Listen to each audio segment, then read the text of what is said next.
Have you ever found a model like this and you're like, oh wow, this is cool, but I wish it was just a little bit taller? And then you go to just stretch it. And when you stretch it, you realize that, all the holes of the pivoting mechanisms are now stretched, and that's not going to work. So in TinkerCAD, how do you resize parts of something without changing other parts? That's one of the downsides of TinkerCAD. However, I'm going to show you how to do it. This doesn't work for all models, but what we're going to start to do if we want to make this taller is duplicate it so we can take this STL and independently work with each of these pieces. So all you do is duplicate it. You can either do Control D or use the button in the upper left-hand corner. I'll try and use the button so you can see it on the screen. And all I'm going to do is get rid of the right flap piece and then the left holder piece by just using the hole tool and eliminate one and then the other. It's pretty simple. Make the box, duplicate it, drag it over. You got two, and then you're going to use your grouping tool in order to select each or make each piece individual from one another. Now we can independently move these two pieces. Whoa! This is the first step. Now we're going to use that same methodology of duplication a few more times. What you want to do for the adding an insert in the middle to raise this up is pick a point, really doesn't matter, but somewhere in the middle that is a uniform location. So I'm just going to make a box there, as you can see.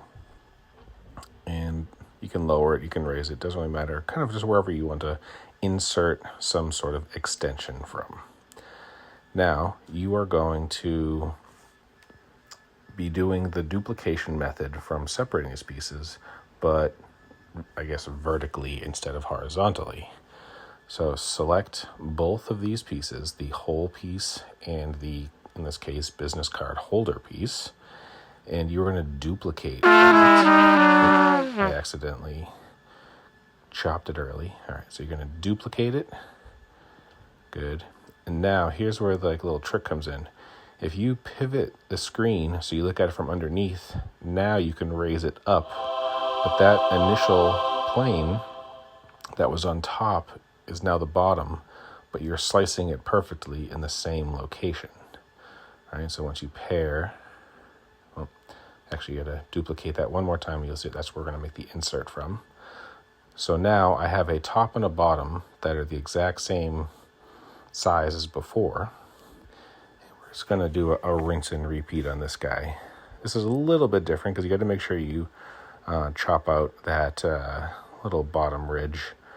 Not necessarily for this one, it just makes it a little bit easier, but for when you do the next step. So, I did it again. All right, so chop it wherever you want, duplicate the whole thing.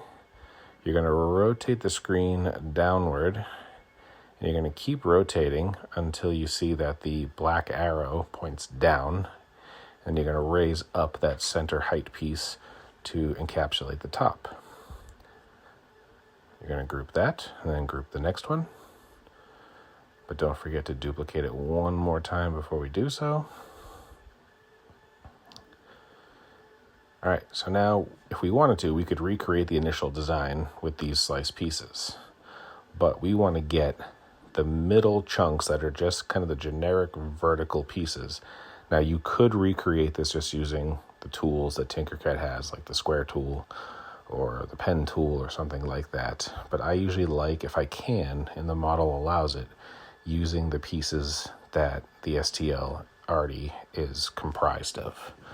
All right, so I'm just going to chop out the holes on the top, and I'm going to chop out any unique things on the bottom, just leaving those vertical panels to extend it vertically. Now, like I said, this doesn't work for every model, but in this case, it does. All right, I'm keeping the holes and the orientations and all that stuff the exact same. I'm just going to be inserting this panel to raise everything up to where I want it to be. All right, so here we go. I'm chopping off the slanted opening and the top and everything.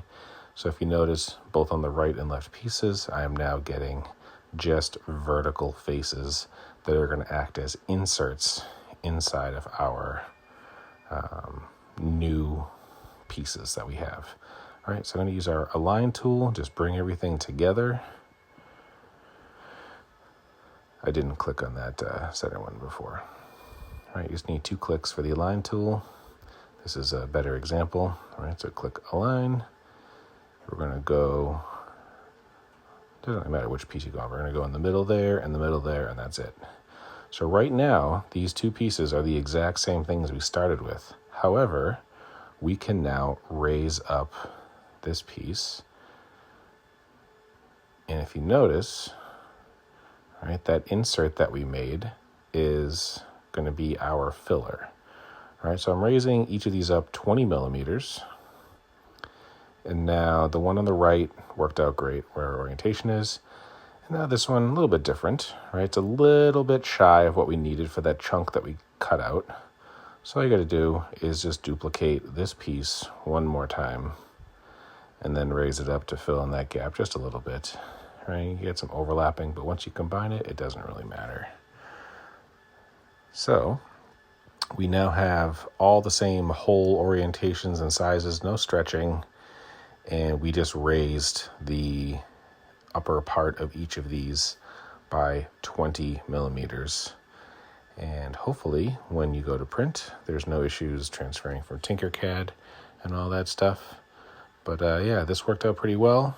You can obviously resize left and right for how wide you want it. That's pretty straightforward because you're not affecting any of the holes and clipping mechanisms to make the pivot points and that sort of thing.